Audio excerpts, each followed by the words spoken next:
1920. An Austrian economist publishes an article of barely 30 pages that poses a devastating challenge to socialism. He does not say socialism is unjust. He does not say it is immoral. He says something far worse, that it is impossible. Ludwig von Mises argued that without market prices, a central planner cannot know what to produce, how much to produce, or how to distribute resources. Not for lack of will or intelligence. For lack of information. It is the economic calculation problem.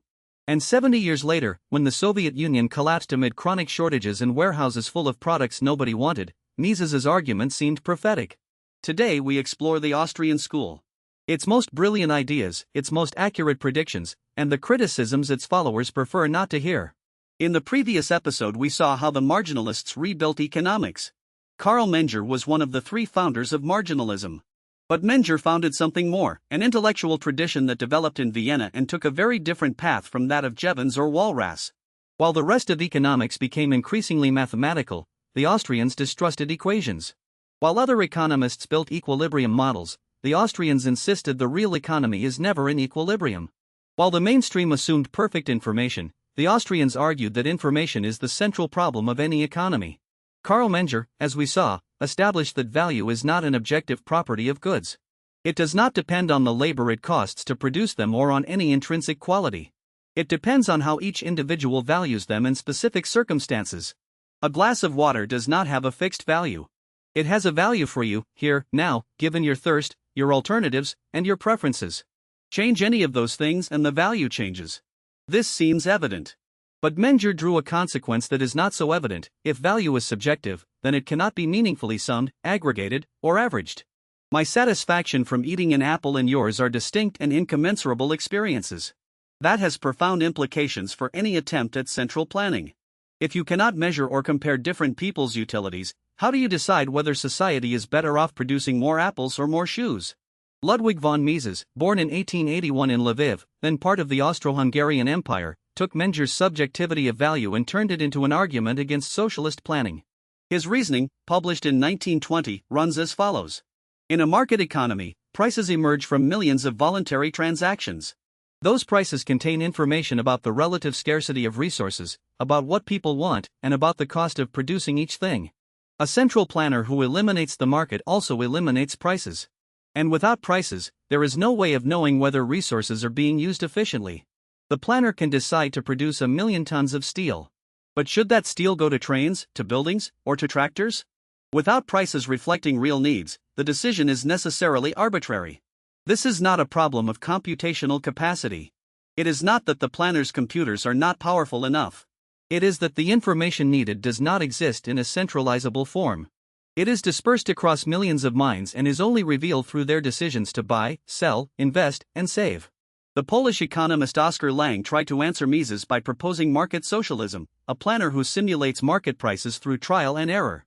Mises and Hayek argued that this does not work in practice, because real prices change constantly and a bureaucratic system cannot adjust with the necessary speed. The socialist calculation debate, as it is known, is one of the great intellectual debates of the 20th century. It has no clear winner in purely theoretical terms. But the collapse of planned economies gave the Austrians an empirical argument that is hard to ignore. Friedrich Hayek, born in Vienna in 1899, took Mises's argument even further. In 1945 he published a short and extraordinarily influential article titled The Use of Knowledge in Society. His central thesis, the fundamental economic problem is not how to allocate given resources for given ends. It is how to use knowledge that is concentrated nowhere. The fishmonger in your neighborhood knows things no ministry can know. He knows that fewer people come on Tuesdays. That the lady on the third floor likes cod but not salmon. That when it rains he sells more fish soup. That local, concrete, changing knowledge is impossible to centralize. The market, according to Hayek, is an information processing system. Prices are signals. When the price of copper rises, it tells every company in the world to use less copper, without anyone having to give the order. When the price of computers falls, it tells millions of people it is a good time to buy one. No planner can process this amount of information. But the market does it every day, automatically, without anyone directing it. The Austrians did not just criticize planning. They also had their own explanation for economic crises. According to Mises and Hayek, recessions are caused by central banks. When a central bank lowers interest rates artificially, money becomes too cheap. Entrepreneurs borrow and invest in projects that are only profitable at low rates. Hayek called them malinvestments. While credit flows, everything seems fine. But when rates rise or credit dries up, the malinvestments are revealed. Projects fail. Companies go bankrupt. Unemployment rises. The recession, according to the Austrians, is not the problem. It is the cure. It is the process by which the economy cleans itself of the malinvestments accumulated during the artificial boom. Trying to prevent the recession with more cheap credit only delays the adjustment and sows the seed of a bigger crisis. This theory has powerful internal logic. And in some cases, like the housing bubble of 2008, it seems to describe what happened quite well. But the Austrian school has important weaknesses. First, its rejection of mathematics and empirical data. Mises argued that economics should be based on pure logic, not statistical data. He called his method praxeology, meaning the science of human action. And he considered it valid even if the data said otherwise. If the data do not confirm the theory, too bad for the data. This makes much of Austrian economics unfalsifiable. For modern science, that is a serious problem. A theory that cannot be refuted by any data is not a scientific theory. It is a dogma. Second, the Austrians tend to idealize markets. They acknowledge that markets are not perfect, but argue that any government intervention makes things worse. This ignores well-documented market failures, externalities, public goods, asymmetric information, natural monopolies. There are situations in which public intervention improves outcomes. Systematically denying this is not analysis, it is ideology.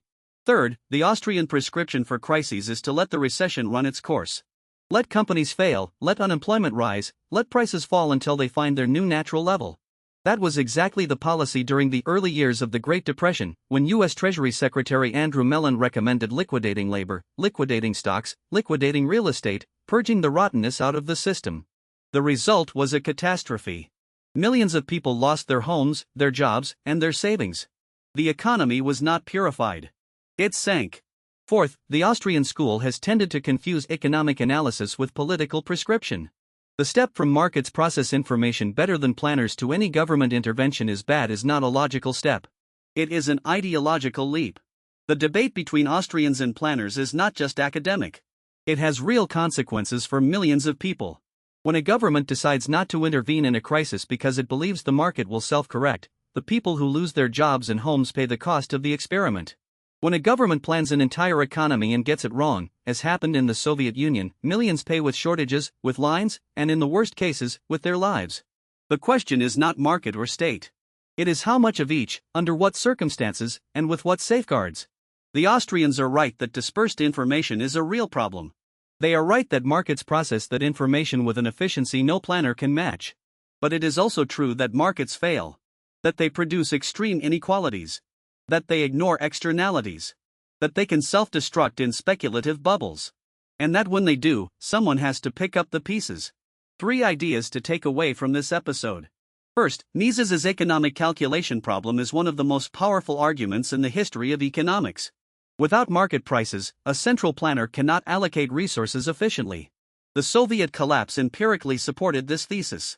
Second, Hayek showed that the knowledge relevant to the economy is dispersed across millions of minds. Prices are a decentralized information mechanism. No centralized system can replicate that function. Third, the Austrian school has blind spots. Its rejection of empirical data, its idealization of markets, and its prescription of non-intervention in crises are serious weaknesses. A powerful but incomplete analytical tool.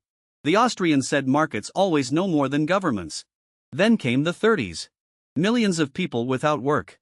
Factories closed. Banks failing. And markets were doing absolutely nothing to fix it. A British economist, brilliant and eccentric, looked at that catastrophe and decided economics needed a revolution. That governments had to spend when nobody else would. That the orthodoxy preaching patience and liquidation was a recipe for disaster. His name was John Maynard Keynes. And that, next time,